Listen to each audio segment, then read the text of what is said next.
What in God's name? John whispered, his voice trembling as he gazed down at the newborn in Bella's litter. The puppy squirmed and whimpered, but among them lay something impossible. Tiny human hands, a fragile face, and a cry that echoed not just through the room, but through John's very soul. He felt the blood drain from his face, his heart pounding like a drum in his chest. He staggered backward, gripping the edge of the counter for support. Bella nudged the child protectively, her eyes meeting John's with a silent plea. "No, this can't be real," John muttered, but no matter how many times he blinked, the sight before him didn't change. In that moment, John's life, his quiet, predictable existence, became a storm of questions and dangers he couldn't yet fathom. And as the night stretched on, the weight of the impossible pressed down on him. What had Bella given birth to? And why did he feel an overwhelming urge to protect it at all costs? John's farmhouse sat at the edge of a vast, sprawling field bordered by thick woods that stretched toward the horizon. The house itself, weathered by years of storms and solitude, reflected its owner's life, a life marked by simplicity and quiet endurance. John had lived here for over 30 years, long enough for every creak in the floorboards to feel like an old friend. He wasn't much for company. Not since Mary had passed. It had been 3 years now. But the weight of her absence still hung in the air, an invisible presence that colored every corner of his life. The farmhouse, once filled with the warmth of shared laughter, now echoed with silence. The animals, the endless farm chores, and Bella, his loyal German shepherd, were all that kept him going. That morning, John stood on the porch, sipping a mug of strong black coffee. The cool air carried the smell of freshly turned earth, and the early sun cast long shadows over the fields. Bella trotted up to him, her tail wagging slightly as she nudged his leg. "Morning, girl," John said, scratching behind her ears. "How's my best girl feeling today?" Bella's belly was swollen with pregnancy, a fact that had brought John an unexpected sense of joy. The puppies would bring life back to the quiet farmhouse, he thought, and maybe even help ease the loneliness. Watching Bella waddle all around the yard, John allowed himself a rare smile. The farm's daily routine unfolded as it always did. John fed the chickens, checked the fences, and repaired a loose board on the barn. Bella followed him everywhere, her presence a comfort and constant. By the time the sun began to dip below the horizon, painting the sky in hues of pink and orange, John was bone-tired but content. As night fell, John settled into his rocking chair by the fireplace. Bella curled up at his feet. The crackle of the fire and the rhythmic ticking of the old grandfather clock were the only sounds in the room. John reached for the photo of Mary that sat on the side table. Her smile, frozen in time, still brought him comfort. "You'd have loved this, Mary," he murmured. "Little pups running around, tearing up the place. Bella's gonna be a great mama." Bella lifted her head at the sound of her name, her ears twitching. John chuckled and leaned down to pat her. "Aren't you, girl?" As the fire burned low and the room filled with shadows, John drifted to sleep. He didn't know it yet, but the peace of his quiet life was about to be shattered. The days passed slowly, each one blending into the next in the rhythm of farm life. Yet, for the first time in years, John felt a flicker of anticipation. Bella's pregnancy had become a quiet source of joy. She had been his companion through the hardest years of his life, and now she was about to bring new life into their shared world. John had always been meticulous in his care for Bella, but her pregnancy had amplified his attentiveness. Each morning, after feeding the chickens and tending to the fields, he would crouch beside her, gently running his hands over her swollen belly.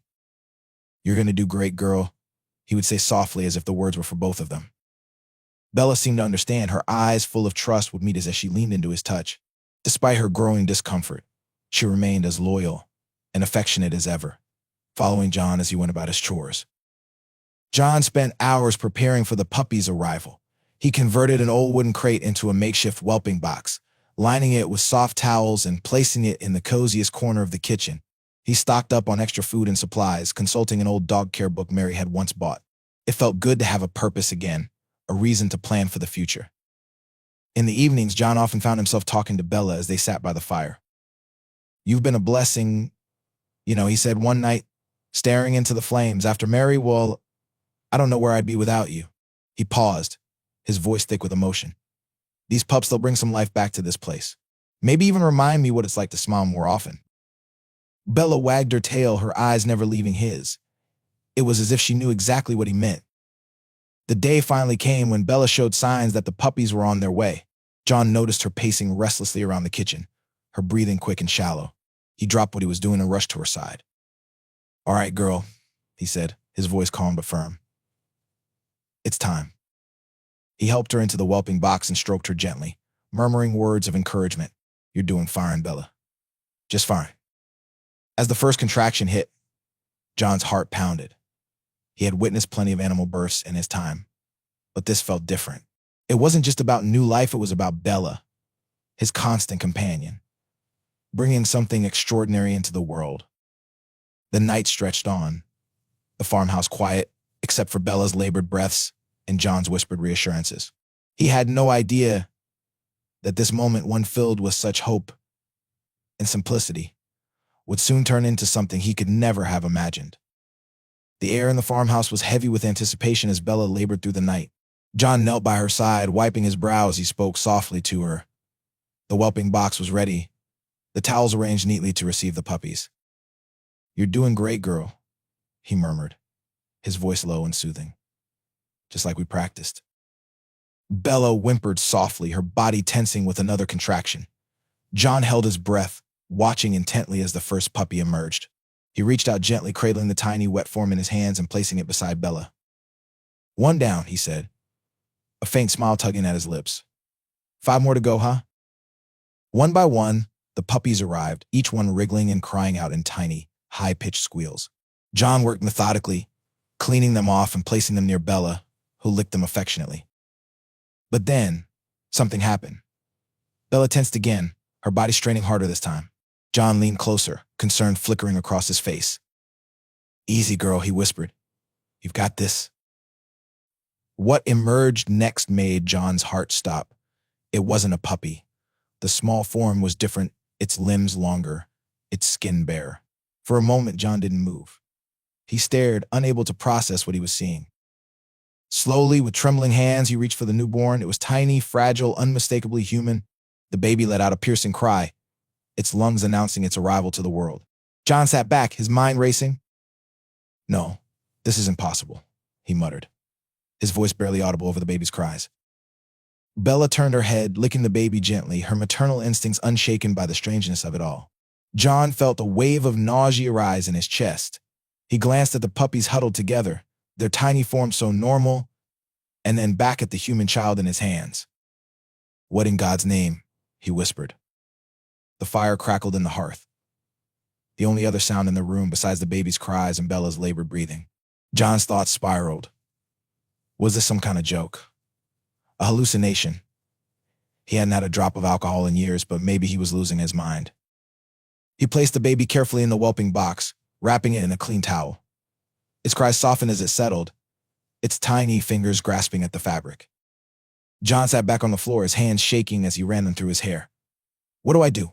He murmured to himself. What the hell do I do? Bella let out a low whine, nudging him with her nose as if to reassure him. Her eyes, filled with trust and calm, met his, and for a brief moment, John felt grounded. He looked at the baby again, its small chest rising and falling with each breath.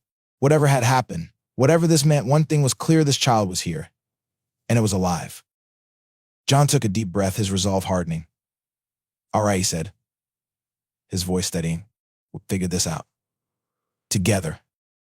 As the night wore on, the farmhouse seemed to hold its breath, the weight of the impossible pressing down on every corner. For John, the world had just changed in an instant, and he knew there was no going back. John sat slumped against the kitchen wall, staring at the whelping box, where Bella lay with her puppies and the human baby. His hands rested limply on his knees, still trembling from the shock of what he'd witnessed. The farmhouse, usually a place of calm and routine, felt suffocating, filled with the weight of the impossible. His mind raced with questions. How could this happen? Was it some kind of twisted joke? Was Bella part of something he didn't know about? Each thought collided with the next, leaving him more confused and overwhelmed. The baby's soft coos broke through his spiraling thoughts. John glanced over, his eyes locking onto the tiny human form nestled among the puppies. Its delicate features were undeniable, a perfect, fragile human baby. Its little hands moved instinctively, and its eyes, though still unfocused, seemed to peer directly into his soul. John pushed himself to his feet, his body heavy with exhaustion. He stepped closer to the box, hesitating as if afraid to touch the child again. Bella watched him, her head resting on her paws, her gaze calm and steady. She didn't seem to care that one of her offspring was unlike the others. She simply accepted it. You don't even know how strange this is, do you, girl? John muttered, his voice raw. Bella wagged her tail slightly, her calm demeanor a sharp contrast to John's rising panic. He reached down and picked up the baby, cradling it awkwardly in his large, calloused hands. The baby squirmed but didn't cry, settling into the warmth of his touch. John's heart softened despite himself. What are you? He whispered, his voice trembling. And how did you get here? As he paced the kitchen, holding the baby, his thoughts began to settle. The baby's tiny weight in his hands felt grounding, almost calming. Whatever this was, however it had happened, he couldn't deny the reality of the situation. This child was alive, and it needed him. He placed the baby back in the whelping box, wrapping it snugly in a clean towel.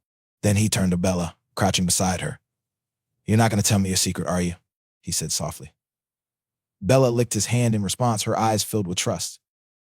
John sighed and rubbed his face, trying to think clearly. He knew he couldn't handle this alone. But who could he turn to? Who wouldn't think he'd lost his mind? Then it hit him, Emily. Dr. Emily had always been level-headed and discreet.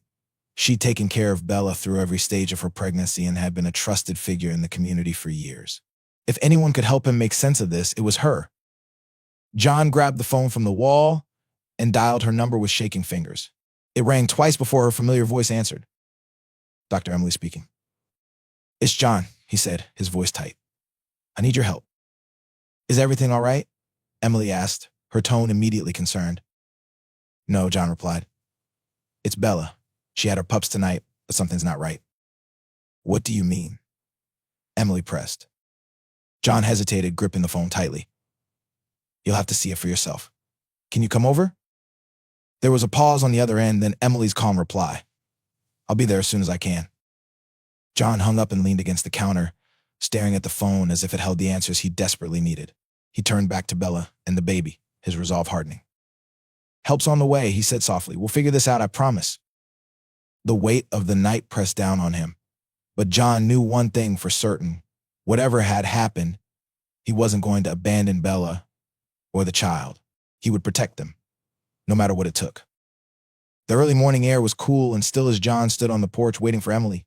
The farmhouse felt unusually quiet, the events of the night still weighing heavily on him.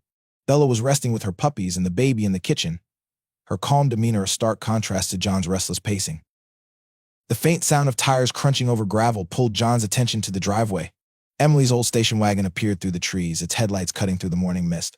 John's shoulders sagged slightly in relief as she parked and stepped out, a leather vet bag slung over her shoulder. Emily was a petite woman in her early 30s with a no-nonsense demeanor that made her an excellent veterinarian. Her sharp eyes scanned John's face as she approached, immediately picking up on his unease. Morning, John, she said, her tone calm but curious. What's going on? You sounded off. John opened his mouth to explain but hesitated. How could he put into words what he'd seen? Instead, he motioned for her to follow him into the house. You need to see it for yourself. Emily raised an eyebrow but didn't press. She followed John inside, her boots clicking softly against the wooden floor. As they entered the kitchen, her gaze fell on Bella lying contentedly in the whelping box with her litter. For a moment, everything seemed normal.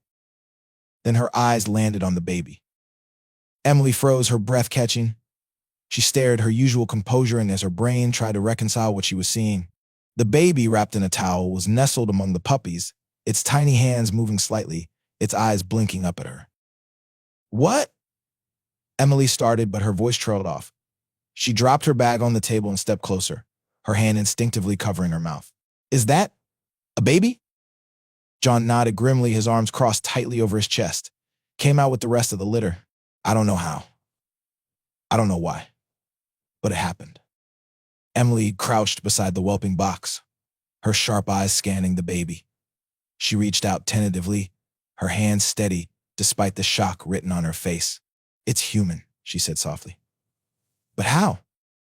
Your guess is as good as mine, John muttered. I need answers, Emily. You're the only person I can trust. Emily straightened, her professional instincts kicking in. All right, she said, her tone firm. First things first.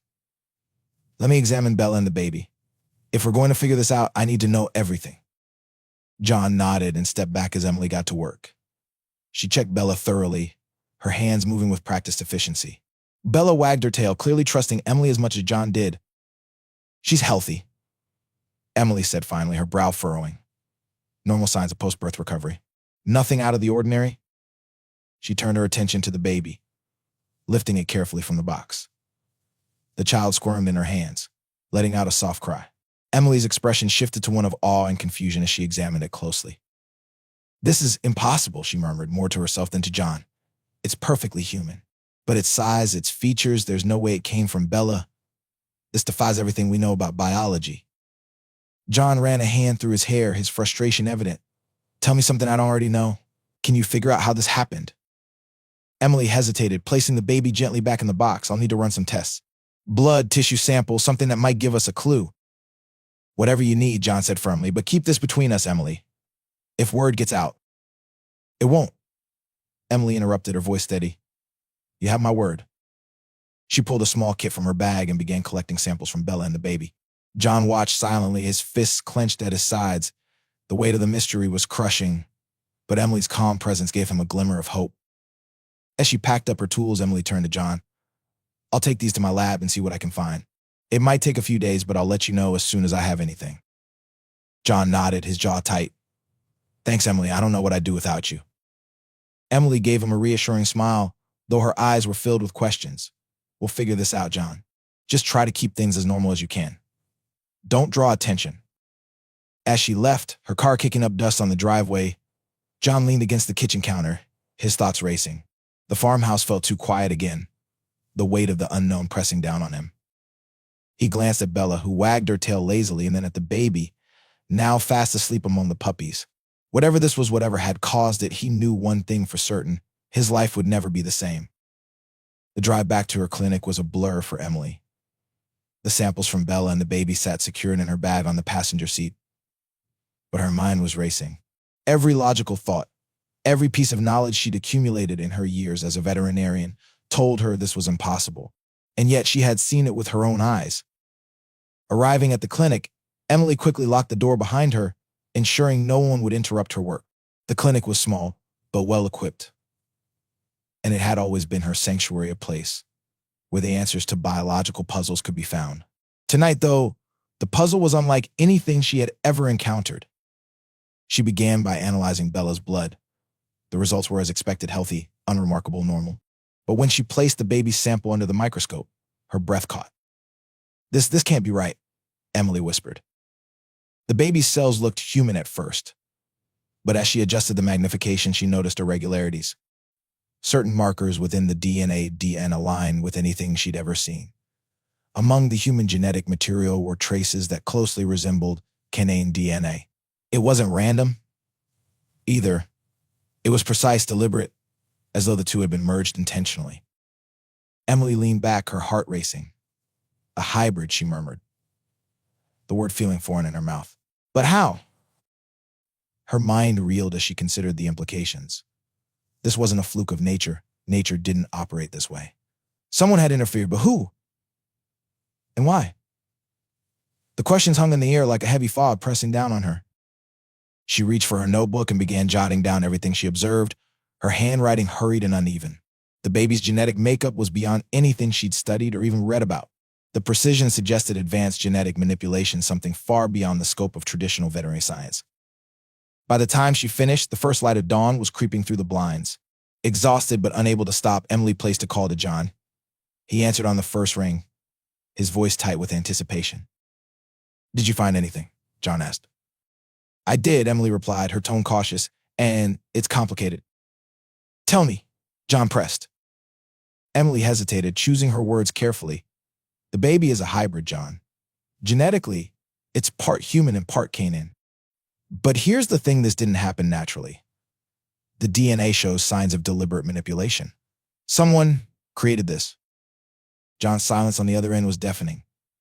When he finally spoke, his voice was low, almost a whisper. You're saying someone did this to Bella? Emily sighed. It looks that way. And if that's true, they might come looking for her and the baby. John cursed under his breath. So what do we do? For now, keep everything as normal as possible. Emily said firmly. Don't let anyone see or hear the baby. I'll keep working on this, see if I can figure out who or what is behind it. All right, John said, but Emily, thank you for helping us. I'm not doing this just for you, John, Emily replied. This could be bigger than any of us. After hanging up, Emily leaned back in her chair, staring at the notes scattered across her desk. The baby's existence wasn't just a mystery, it was a revelation. And if she was right, it was only a matter of time before someone else discovered the truth. The days following Emily's discovery were tense. John tried to maintain a semblance of normalcy, tending to the farm and sticking to his routine. But every sound outside the farmhouse, the crunch of tires on gravel, the distant hum of voices set his nerves on edge. It wasn't long before the townsfolk began whispering. The arrival of Dr. Emily's car that night hadn't gone unnoticed. In a town as small and quiet as theirs, every unusual event became a topic of conversation. At the general store, John could feel the stares on his back as he picked up supplies. The chatter behind him was faint but unmistakable. "Something strange is going on at John's place," one voice said. "Yeah, I heard he called the vet out in the middle of the night," another replied. "What kind of emergency could that dog of his have?" John clenched his jaw, pretending not to hear. He paid quickly and left, the weight of their curiosity pressing on him like a physical force. Outside, he spotted Harold, his neighbor, leaning against his truck with an expectant look on his face. "Morning, John," Harold said, tipping his hat. "How's Bella doing?"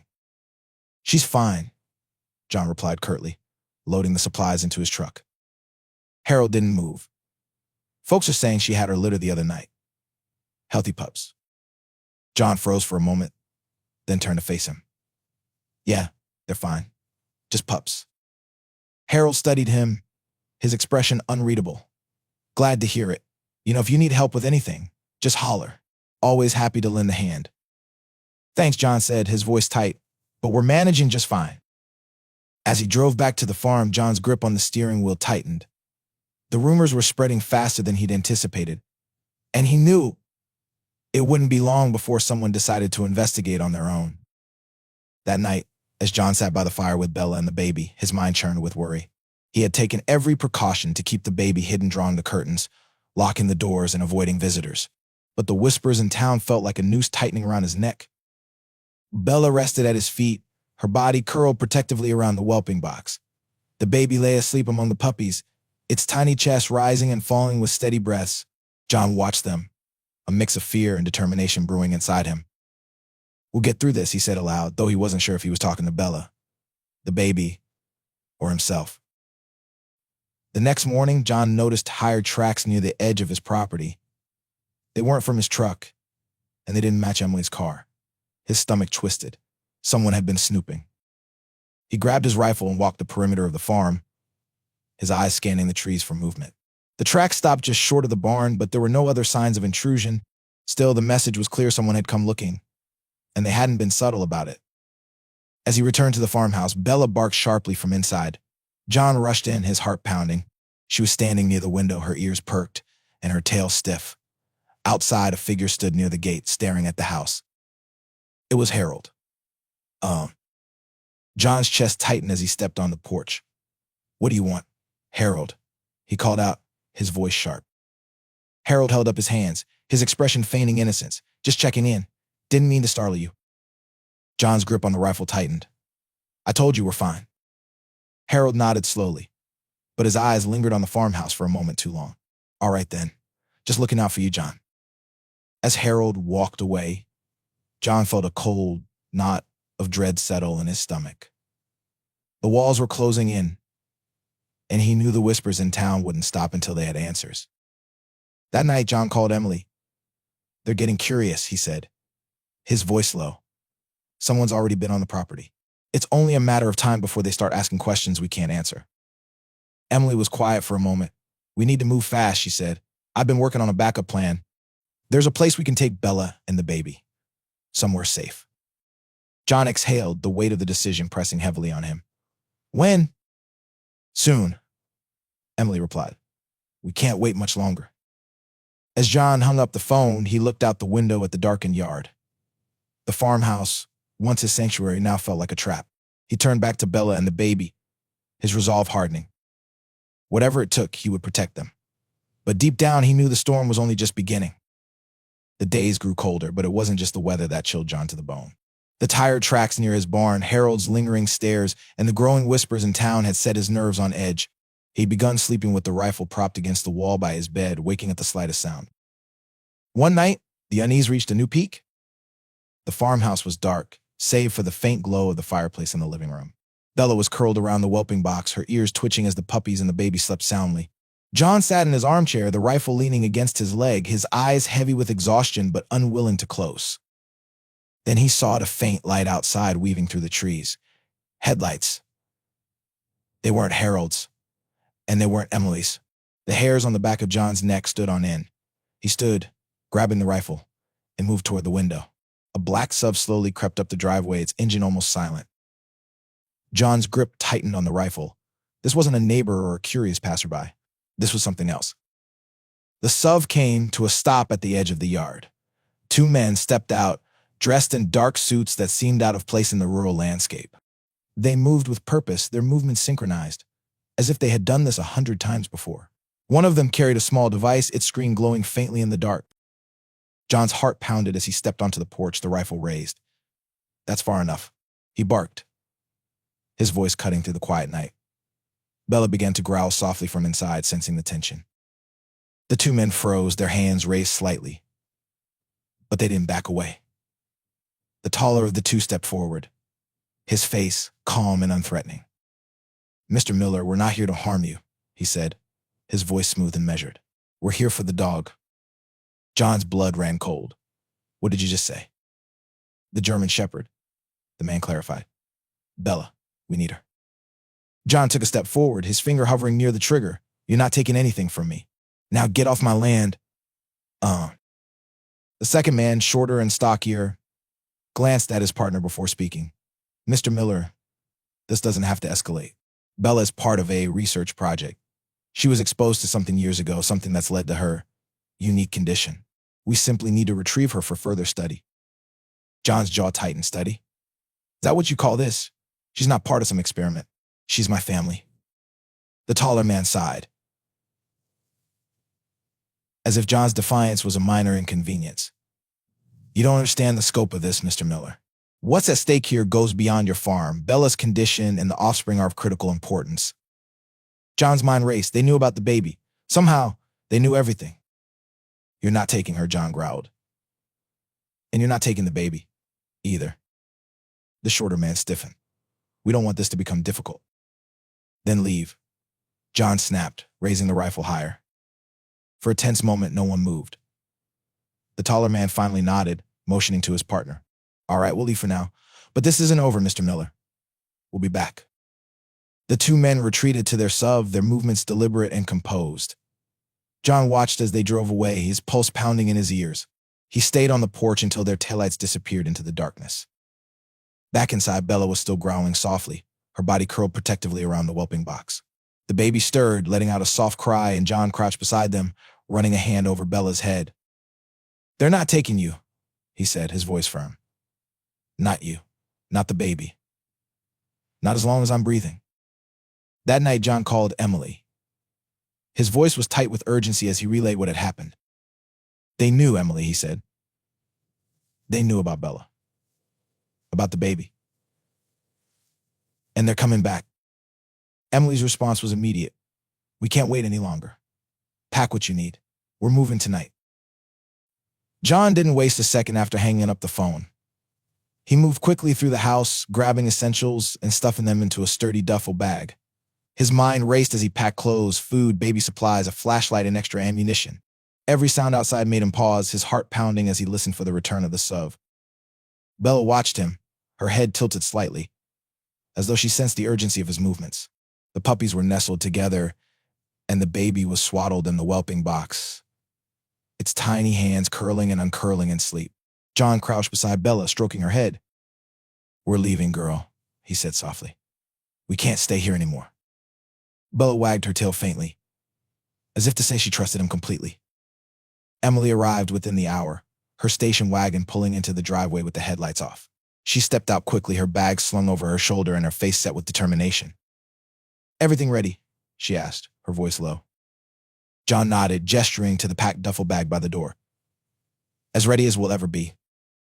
Emily knelt beside Bella, giving her a quick once-over. "She seems fine, but the stress isn't good for her or the pups. We need to get her somewhere safe fast." "What's the plan?" John asked, his voice tight. Emily glanced around the darkened yard, her sharp eyes scanning for any signs of movement. There's a cabin up in the mountains. It belongs to a friend of mine, a wildlife researcher. It's off the grid, and no one knows about it. We'll head there tonight. John hoisted the duffel bag onto his shoulder and gently lifted the baby from the whelping box, cradling it in his arms.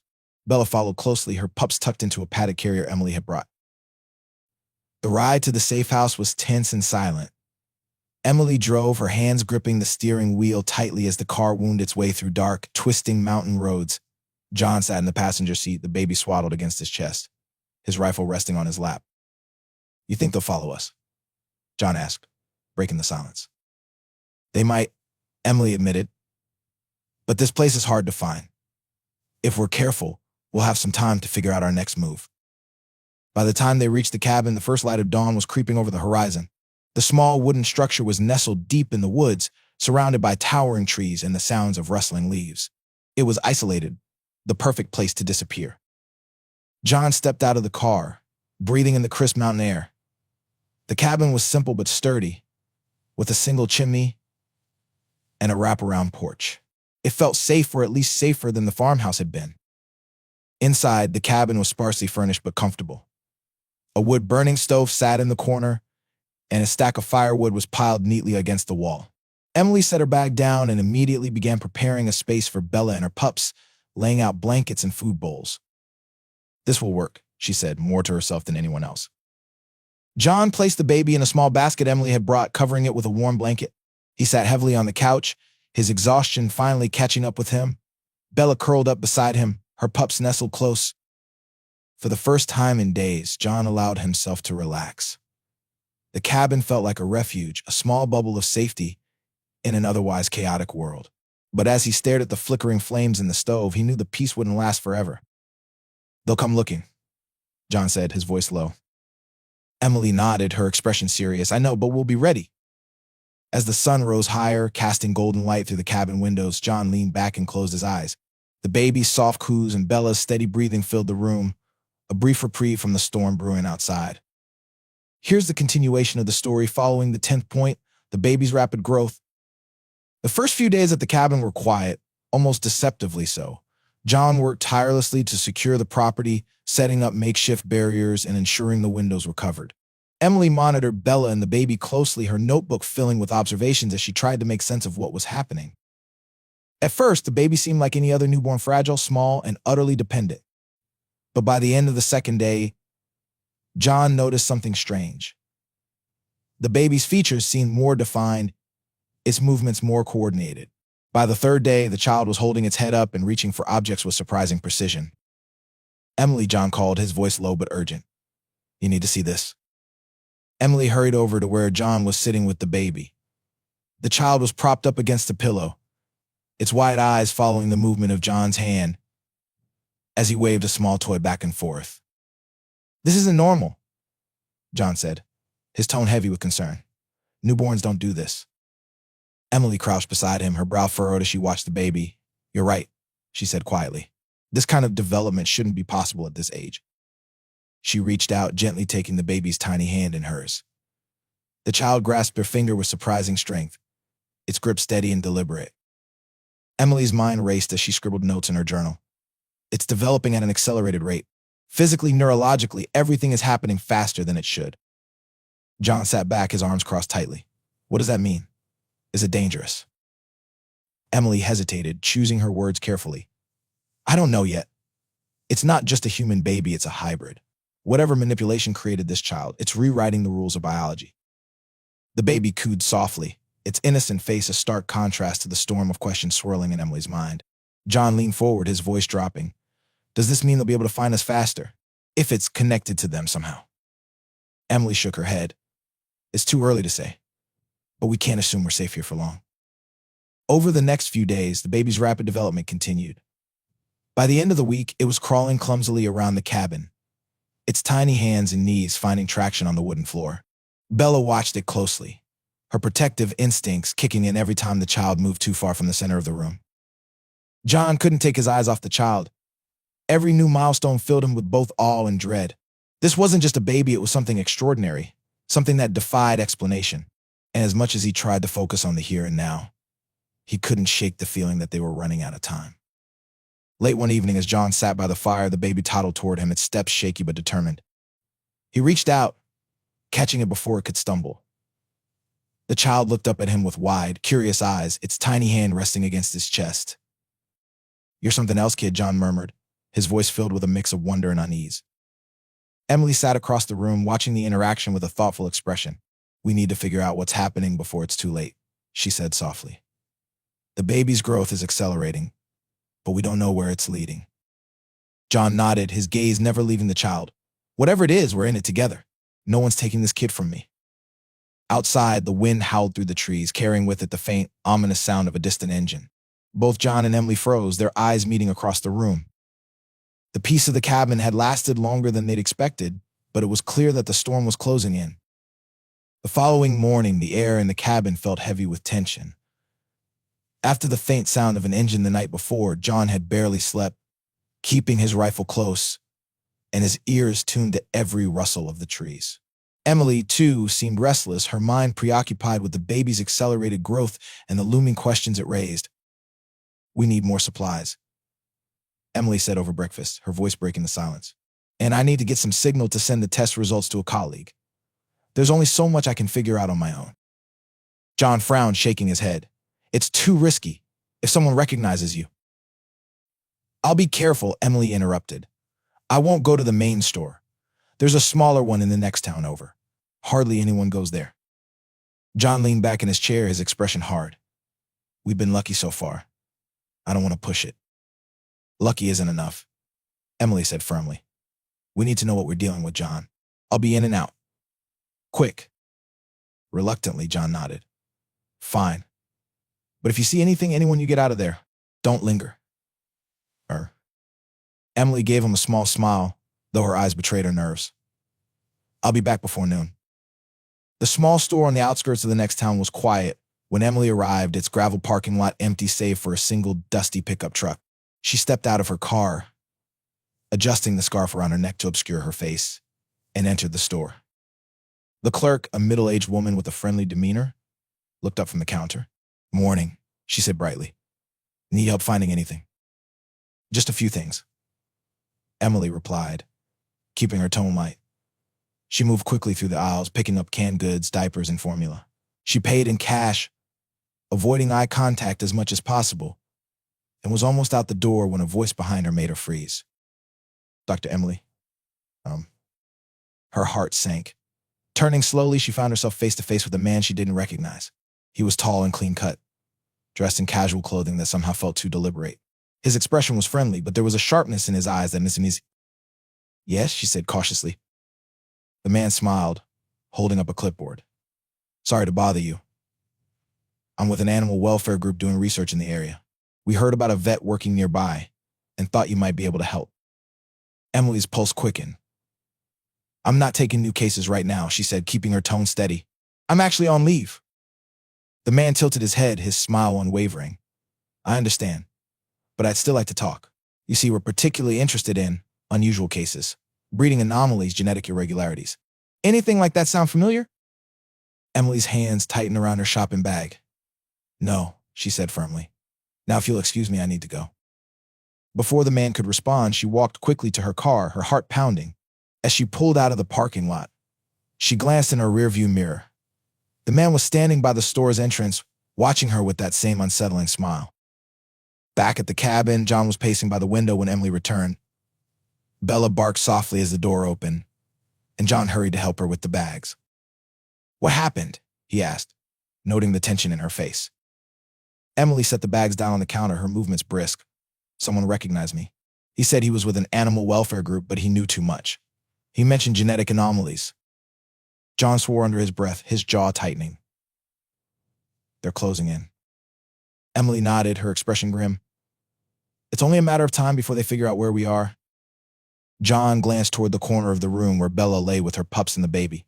The child was sitting up now, playing with a small stuffed toy, its movements unnaturally coordinated for its age. "We need a plan," John said, his voice low, "before they find us." The cabin was quiet, save for the crackle of the fire and the occasional whimper of Bella's puppies. Emily's encounter in town had left a lingering unease over the group, but there was no time to dwell on it. John and Emily both knew they had to focus on the baby and what was happening to it. The child's rapid development, while shocking, had so far seemed harmless. But over the next few days, John and Emily began noticing changes that defied explanation. It started with the baby's movements. At just over a week old, it wasn't just crawling, it was walking, albeit unsteadily. By the end of the second week, the child could navigate the cabin with confidence, its small hands reaching for objects on the countertops and tables. Bella watched the baby's movements closely, as if sensing something extraordinary about the child she had brought into the world. One evening, as John sat on the couch cleaning his rifle, the baby toddled over to him, holding one of Bella's chew toys. It looked up at him with wide, intelligent eyes and made a sound that stopped John in his tracks. Dada. John's heart skipped a beat. He stared at the child, unsure if he had heard correctly. What did you just say? The baby smiled, holding out the toy. Dada. John looked over at Emily, who had frozen mid-step. Did you hear that? He asked, his voice barely above a whisper. Emily nodded slowly, her face a mix of awe and concern. John, babies don't speak at this age. Not even close. The baby's eyes flicked to Emily, and it made another sound less distinct, but clearly an attempt to mimic her speech. It wasn't just growing physically, its cognitive development was advancing at an impossible rate. Emily knelt beside the baby, speaking softly. Can you say Emily? The baby tilted its head, its gaze sharp and focused. Imai, it said, the syllables slurred but unmistakable. John exhaled sharply, setting the rifle down. This isn't normal, he said, running a hand through his hair. This is something else. Over the next few days, the baby's abilities only grew more pronounced. It began stacking objects with precision, solving simple puzzles Emily had brought for Bella's training, and even mimicking Bella's barks. At one point, John caught it staring out the window, its small face serious, as though it understood the danger lurking beyond the trees.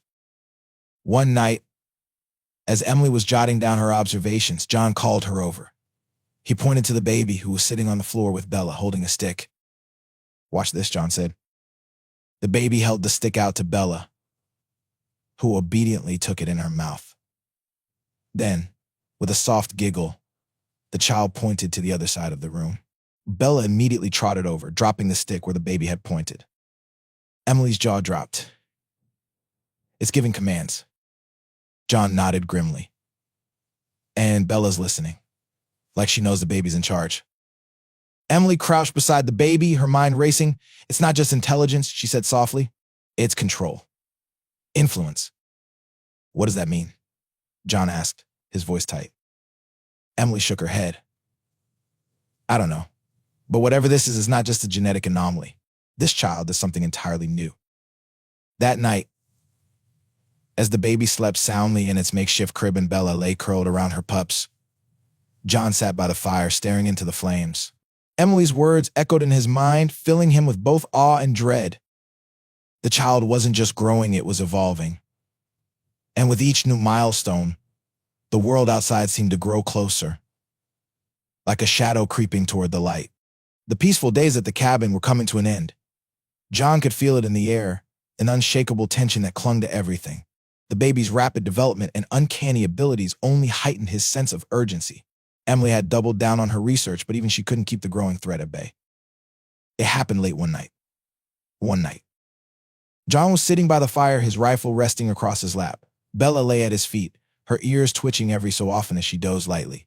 Emily was in the corner, flipping through her notebook, her face drawn with exhaustion. The baby was asleep in its crib, its soft breath the only sound in the quiet room. Then the sound of tires crunching on gravel shattered the stillness. John shot to his feet, his heart pounding. Bella growled low in her throat, her body tense as she stared toward the door. Emily froze, her eyes wide with alarm. They didn't need to look outside to know who it was. They're here, John said, his voice low and steady.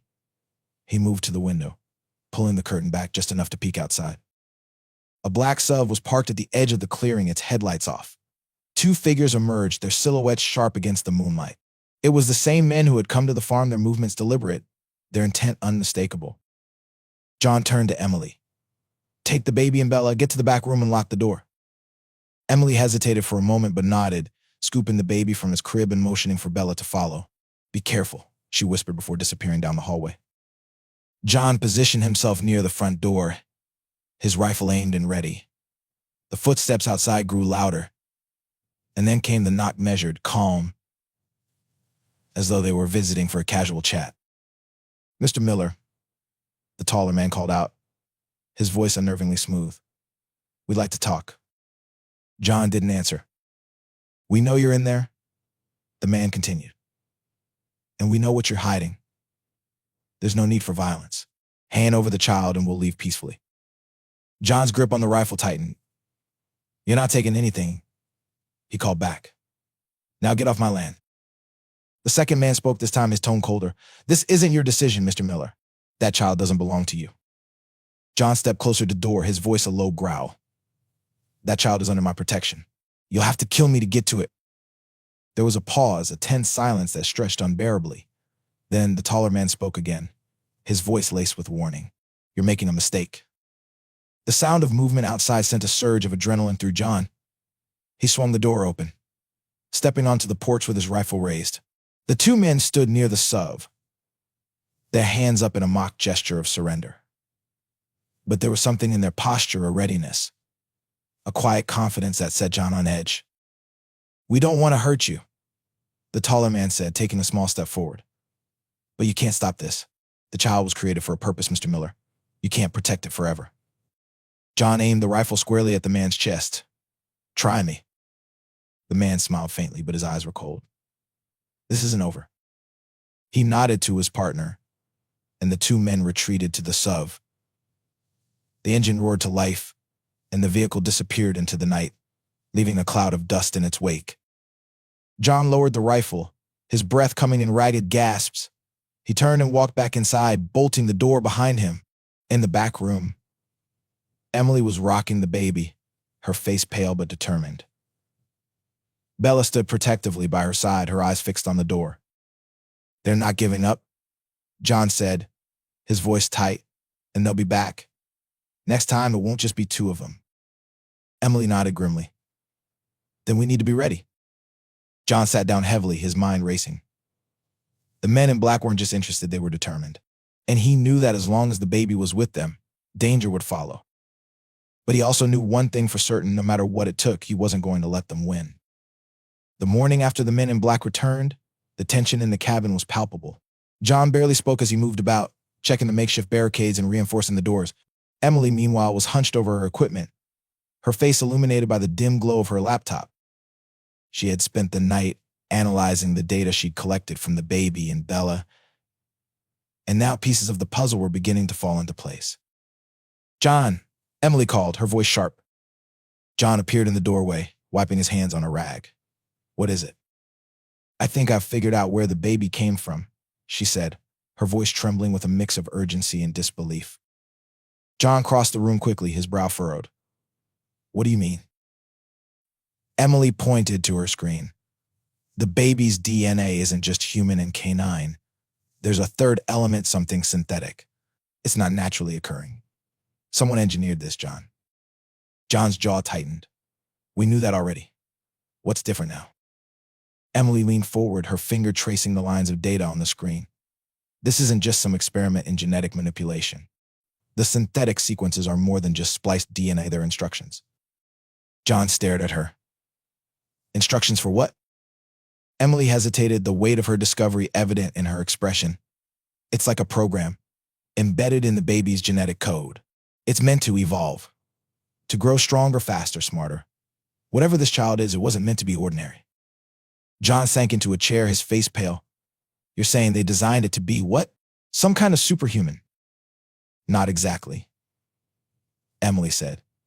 "It's more like they wanted to create something that could adapt to any environment, any challenge. And Bella was the host they used to test it." John shook his head, his mind racing. "Why Bella? Why my dog?" Emily shrugged, frustration evident in her tone. "Maybe it was random. Maybe they were testing multiple animals and Bella just happened to be one of them. Or maybe someone specifically chose her. I don't know. What I do know is that this wasn't an accident." As the weight of her words settled over them, the baby toddled into the room, clutching one of Bella's toys. It looked up at John and Emily with wide, curious eyes, its innocence a stark contrast to the storm of questions surrounding it. "What happens if they get their hands on it?" John asked, his voice low. Emily hesitated. "If this child is as advanced as data suggests, they'll use it to perfect their experiments, to create more like it." "More?" John's voice was sharp. "You're saying they'll do this again?" Emily nodded grimly. "And again, until they've created something that meets their exact specifications. This baby, it's just the beginning." John stood abruptly, pacing the room. "Then we can't let them have it. We have to stop them." Emily looked at him, her expression filled with determination. "Agreed. But we need more information. Whoever is behind this, they have resources, technology. They'll find us eventually if we don't figure out who they are and how to stop them." John stopped pacing and turned to Emily, his fist clenched. "How do we do that?" Emily exhaled slowly. "There's a research facility not far from here. If I can get access to their systems, I might be able to trace where the synthetic DNA came from.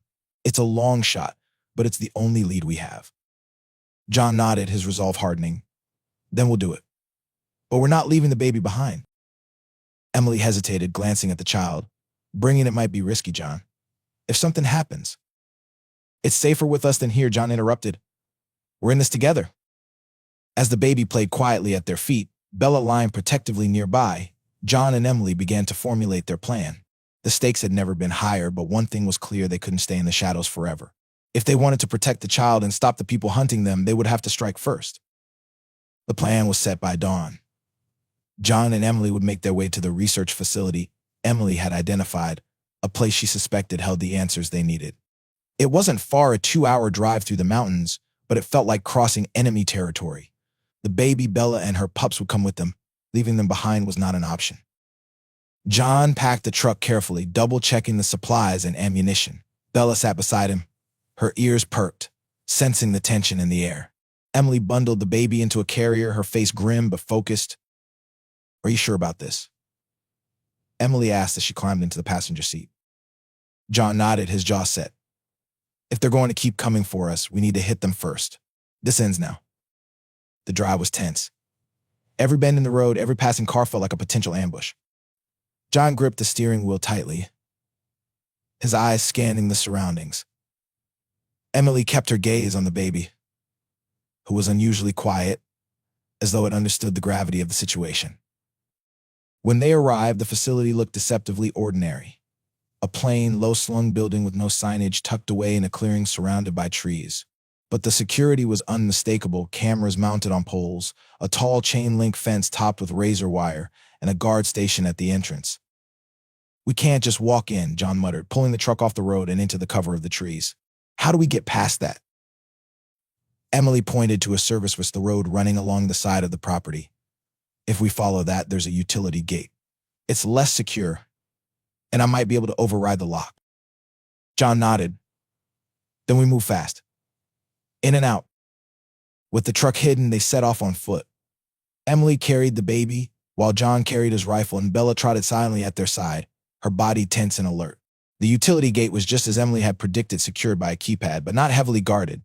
She pulled out a small device and began working on the lock, her fingers moving quickly. "Hurry," John whispered, his eyes scanning the trees. "We don't have much time." The lock clicked open, and Emily pushed the gate aside. They slipped inside, staying low as they moved toward the building. Emily had studied the facility's layout in advance, and she led them to a side entrance that opened into a maintenance corridor. Inside, the building was eerily quiet. The fluorescent lights cast harsh shadows, and the hum of machinery echoed faintly through the halls. Emily consulted a map on her tablet, pointing to a room marked data storage. "That's where we need to go," she said. As they moved deeper into the facility, John's grip on his rifle tightened. The silence was oppressive, every step feeling like it could set off an alarm. Finally, they reached the data room. Emily slid her ID card through the reader and pushed the door open.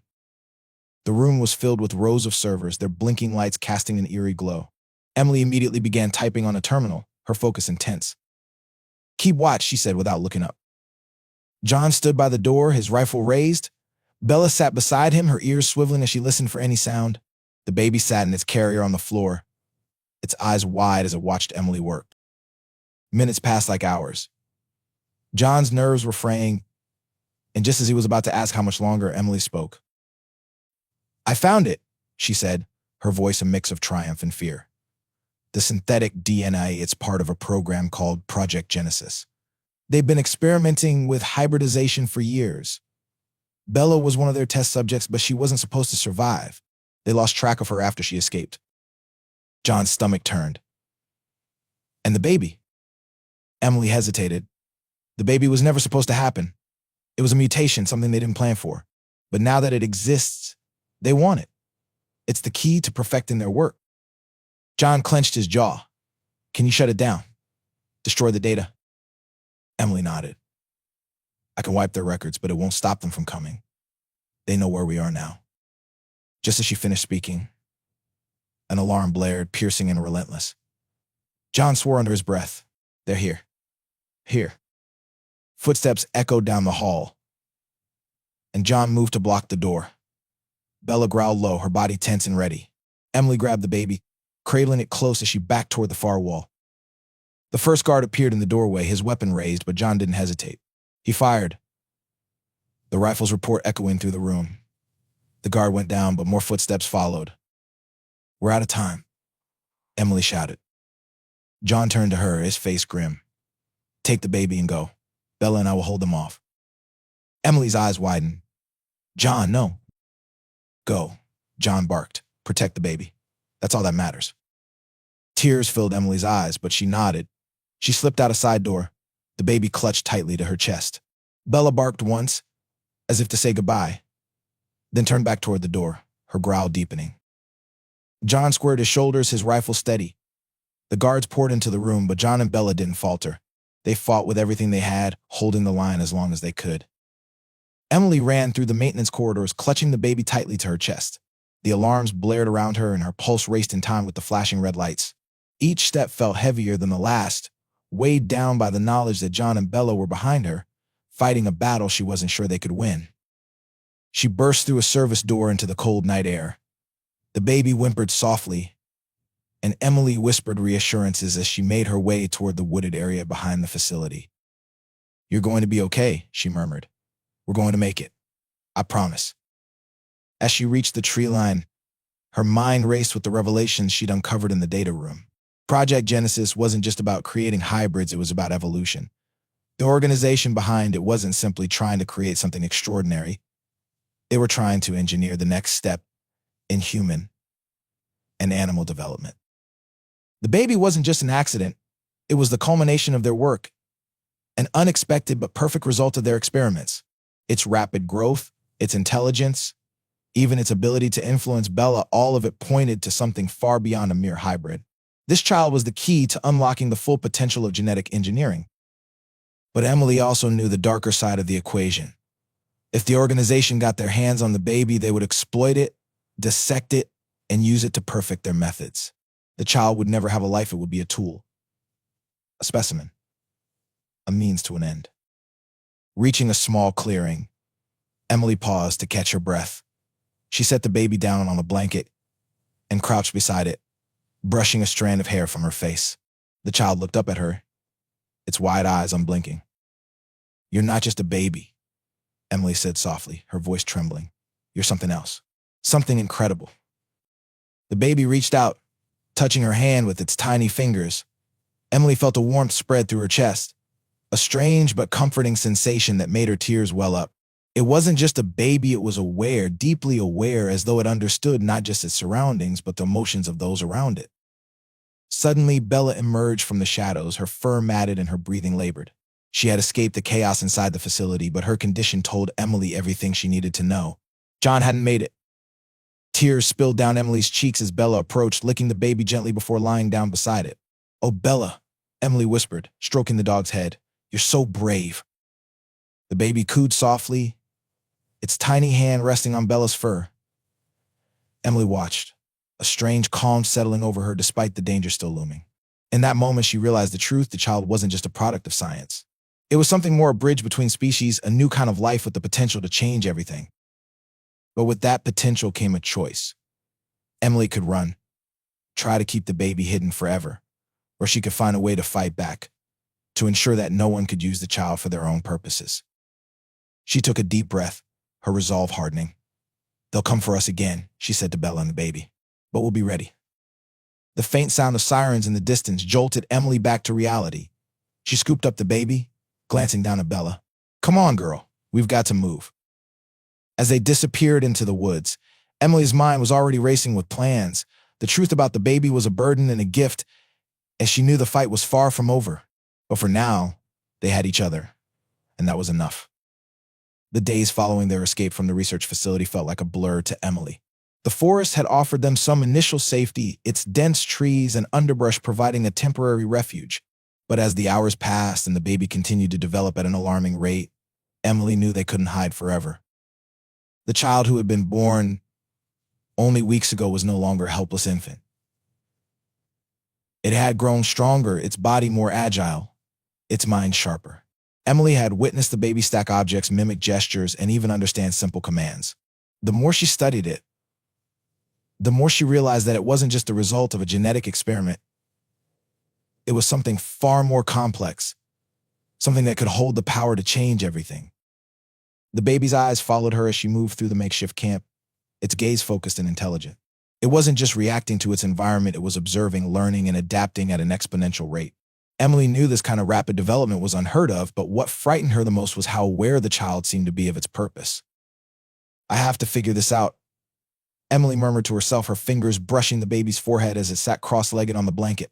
The baby cooed and reached for her, its tiny fingers wrapping around her hand with surprising strength. "Well, don't worry," she said, her voice soft but firm. "We'll figure out who did this and we'll stop them. I promise." Bella, who had remained by their side since their escape, looked up at Emily with alert eyes, her protective instincts unwavering. The dog had always been loyal, but now it seemed to recognize that the child wasn't just a responsibility, it was a force, something that needed to be protected at all costs. Emily's mind was filled with questions. What would the baby become? How much more could it grow? And who else besides the organization that had created it would want to control such a powerful being? One thing was certain: Emily couldn't keep baby hidden forever. The organization would be relentless in their pursuit, and they had the resources to find them eventually. But Emily wasn't ready to run anymore. She couldn't live in fear of what might come. Instead, she made a choice. The baby had a role to play in this world, a role far beyond being a test subject in an experiment. It had the potential to change the very fabric of society, to rewrite the rules of genetics and evolution, but only if it was allowed to grow freely, to develop without interference. Emily knew that she couldn't keep running. She had to take the fight to them.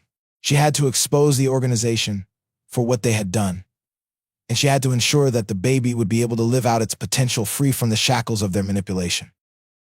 Later that night, as the camp settled into quiet darkness, Emily sat with the baby on her lap, Bella curled up beside them. She gazed into the fire, her thoughts focused on the journey ahead. "We're going to need allies," she said softly, as if speaking to the baby. "We can't do this alone." The baby seemed to look at her, its eyes gleaming in the firelight. As its small hand reached up to touch her face, Emily felt a sense of connection, something beyond words, beyond logic. The baby understood her more than anyone else ever had. The next morning, Emily packed up their belongings and made her decision. It was time to confront the truth, to stop hiding in the shadows. With the baby and Bella by her side, she would find a way to take down the organization that had created them all. It would be a family of force united against those who would exploit the baby for their own gain. Emily had no illusions about how difficult the road ahead would be, but she was ready. No matter the cost, she would fight for this child, for its future, and for the world they could create together. 3 days after Emily made the decision to confront the organization, they were on the move again, heading toward the nearest city. Emily had contacted a few trusted contacts, trying to find anyone who could offer help or information about the organization and its far-reaching influence. But every step they took brought them closer to the realization that the organization was everywhere. There was no escaping them, not forever. The baby, now more aware of its surroundings than ever, had begun showing signs of uncanny sensitivity to the world around it. It wasn't just adapting at an alarming rate, it was responding almost instinctively to every shift in the air, to every unfamiliar sound. It could sense when someone was near before they even got close. That afternoon, as they reached the outskirts of a small town, the baby's reaction was immediate. It looked up at Emily with its large, intelligent eyes, a look of deep focus settling on its face. "What is it, kid?" Emily asked softly, glancing over her shoulder. She didn't hear anything, but she trusted the child's instincts more than her own at this point. Then, Bella growled low, her body tense, eyes darting toward the trees just beyond the road. Emily stiffened, feeling the hairs on the back of her neck rise. She took a deep breath and scanned the area. "Stay close," she whispered, her fingers tightening around the baby's blanket. "Something's wrong." Without warning, the baby began to make a sound, something between a low hum and a soft whine, its eyes narrowing as it stared into the woods. It wasn't afraid, but Emily could tell it was alert. It was aware of something that she couldn't yet see. The next moment, the sound of an engine hummed in the distance, growing louder with each passing second. "Get down," Emily shouted, grabbing the baby and ducking behind a nearby rock. Bella was already low to the ground, her instincts guiding her as she positioned herself between Emily and the oncoming danger. The SUV appeared from behind the trees, its black exterior gleaming ominously in the sunlight. It slowed as it neared, and the sound of tires grinding on gravel echoed in the tense silence. Emily's pulse quickened as the vehicle stopped a few feet away and two men in dark suits stepped out. She recognized them immediately, the men in black. They hadn't given up, and now they were closing in. "Move out, Emily," the taller man called, his voice sharp, commanding. "We know you're here. You're not going to get away again." Emily clutched the baby to her chest, her mind racing for a solution. She couldn't outrun them, and they couldn't keep hiding. The only way forward was to confront them directly before they could catch them off guard. "Not today," Emily muttered under her breath, her eyes scanning the environment for an escape route. Bella growled louder, her ears pinned back, her stance defensive. The baby's small hand twitched as though it too was preparing for something. Emily had never seen Bella so focused, but she also knew there was a certain power the dog and the baby possessed. "Go," Emily barked, and in an instant, Bella lunged at the men, her teeth bared in a terrifying show of aggression. The men barely had time to react before Bella was on them, her speed and strength overwhelming them. One of the men fell back, his hand reaching for a gun at his side, but the baby let out a sharp cry that stopped him dead in his tracks. The air around them seemed to hum with an unnatural energy. The taller man turned toward the baby, his eyes widening in realization. It's already evolving. Emily didn't wait for them to regroup.